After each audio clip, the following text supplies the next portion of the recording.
प्रचंड गर्मी है। गर्मी के बावजूद देश को यदि बनाना है तो आपका वोट निश्चित रूप से उस दिन मतदान केंद्र पर पड़ना चाहिए। यह मैं आप सबसे अपील करना चाहता हूं। लंबे समय तक कांग्रेस की हुकूमत आपने देखी है, यहां पर आपने लंबे समय तक आरजेडी की हुकूमत देखी है। बहनों भाइयों, इनकी सारी शक्ति इसी में खर्च हो जाती है, कैसे गांव देहात इनको पिछड़ा बनाकर रखा जाए। जब जब इनकी हुकूमत रही है, प्रदेश अब देश की जनता को इन लोगों ने धोखा दिया है। जो सपना बाबा साहब भीमराव अंबेडकर ने देखा था, कर्पूरी ठाकुर जी ने देखा था, ज्योति फूले जी ने देखा था, उसको सचमुच यदि कोई पूरा कर रहा है तो महात्मा गांधी के सपने को भी कोई पूरा कर रहा है तो आज के भारत के प्रधानमंत्री नरेंद्र मोदी जी ही पूरा कर रहे हैं। कांग्रेस के लोग हिंदू मुसलमान यानी धर्म के आधार पर समाज को बांटकर वो अपनी सरकार बनाना चाहते हैं। बहनों भाइयों, राजनीति केवल सरकार बनाने के लिए नहीं की जानी चाहिए, राजनीति की जानी चाहिए तो देश बनाने के लिए राजनीति की जानी चाहिए। मैं उन मित्रों को बतलाना चाहता हूं, हमारी सरकार ने किसी के साथ कोई भेदभाव नहीं किया है, चाहे हिंदू हो, मुसलमान हो, ईसाई हो, बौद्ध हो। पक्का मकान यदि मिला है तो सभी धर्मावलंबियों को मिला है। नल से जल की यदि व्यवस्था उसके घर में हुई है तो सभी धर्मावलंबियों के लिए हुई है। बिजली मिली है, अथवा फ्री राशन, मुफ्त में राशन मिल रहा है।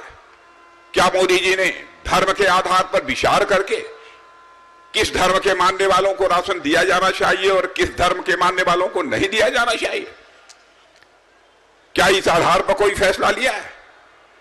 प्रधानमंत्री किसान सम्मान निधि हम 6,000 रुपया दे रहे हैं, क्या हम यह विचार करके दे रहे हैं धर्म के आधार पर कोई विभाजन है?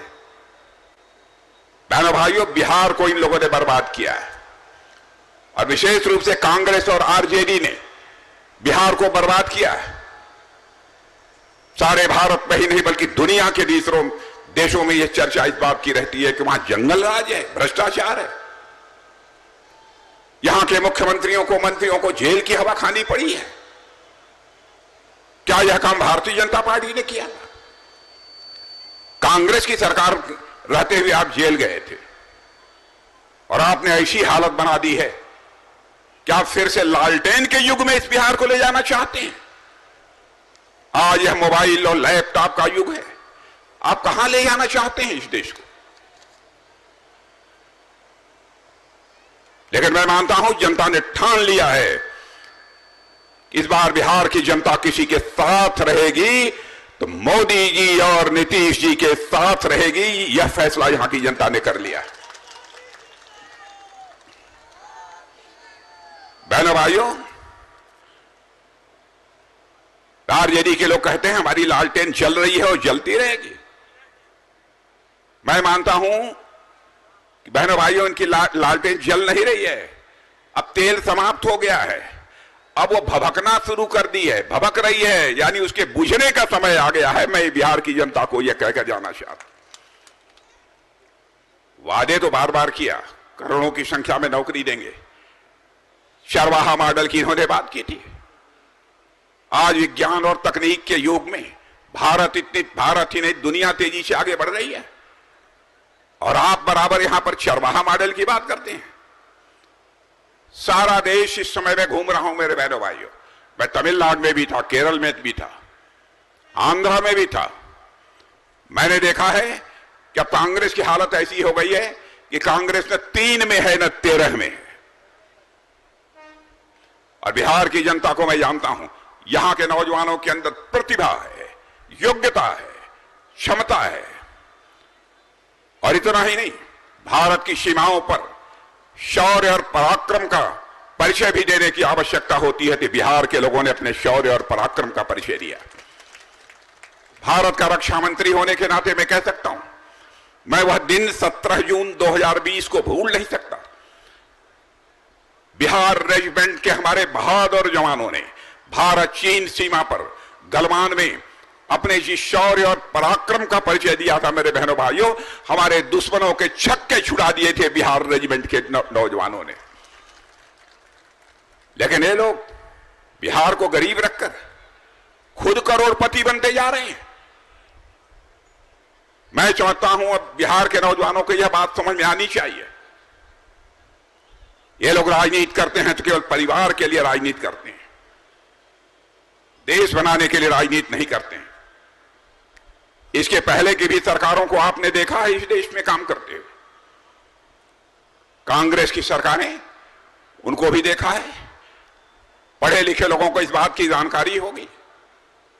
2014 में जब हम लोगों की सरकार बनी थी, मोदी जी भारत के प्रधानमंत्री बने थे, उस समय हमारा भारत दुनिया में धन दौलत के मामले में, यानी इकोनॉमी की साइज, अर्थव्यवस्था के आकार के मामले में दुनिया में 11वें स्थान पर खड़ा था। क्या बहनों भाइयों, आपको इस बात पर गौरव की अनुभूति नहीं होती? 2014 में जब कांग्रेस की रिजिम समाप्त हुई थी, उस समय हमारा भारत अर्थव्यवस्था के आकार यानी धन दौलत के मामले में दुनिया में 11वें स्थान पर खड़ा था। आज हमारा भारत 7 वर्षों के अंदर ही जंप लेकर दुनिया के 5 देशों में आकर खड़ा हो गया है। सारे विश्व के अर्थशास्त्री अब यह दावा कर रहे हैं कि विश्व में सर्वाधिक तेजी से आगे बढ़ने वाली अर्थव्यवस्था यदि किसी देश की है कि भारत की है। और भारत यदि ऐसे ही आगे बढ़ता रहा तो 2027 आने के पहले हमारा भारत, मेरे बहनों, दुनिया की टॉप 3 कंट्रीज में आकर खड़ा हो जाएगा।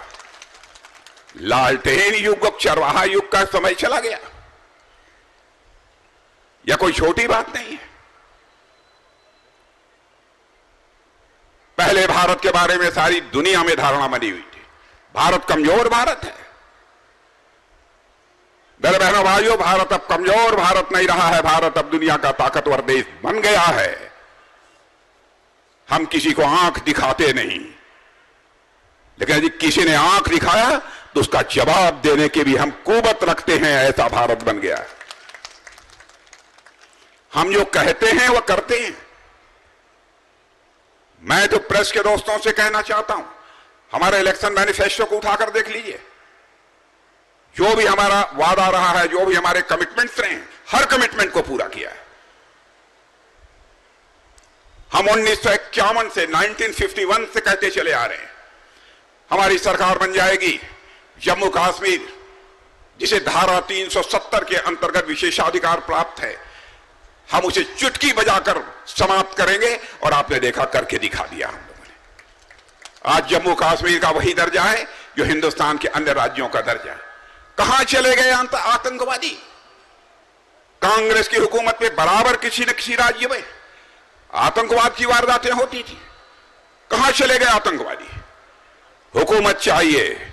हमारे प्रधानमंत्री का कलेजा बहनों भाइयों, कि हमारे प्रधानमंत्री का सीना 56 इंच का सीना है बहनों भाइयों। इन लोगों जैसा जो है 10 इंच का नहीं है। भारत तेजी के साथ आगे बढ़ रहा है। हम लोगों ने कहा था ना, जिस दिन सरकार बन जाएगी केंद्र में, अयोध्या की धरती पर भव्य राम का मंदिर बनने से हमें दुनिया की कोई ताकत रोक नहीं पाएगी। और जब हम नारे लगाते थे, राम लला हम आएंगे, मंदिर यही बनाएंगे, तो लोग यह कहते थे लेकिन तारीख नहीं बताएंगे। यह हम लोगों पर कटाक्ष करते थे। बहनों भाइयों, उसका भी जवाब मिल गया। अयोध्या की धरती पर भव्य राम का मंदिर बन गया। बहनों भाइयों, रामलला की 22 जनवरी को प्राण प्रतिष्ठा हो गई। और आज मैं कहना चाहता हूं, रामलला अपनी झोपड़ी से निकलकर अपने महल में प्रवेश कर चुके हैं। भारत में राम राज्य का आगाज होकर रहेगा। भारत में राम राज्य का आगाज होकर रहेगा।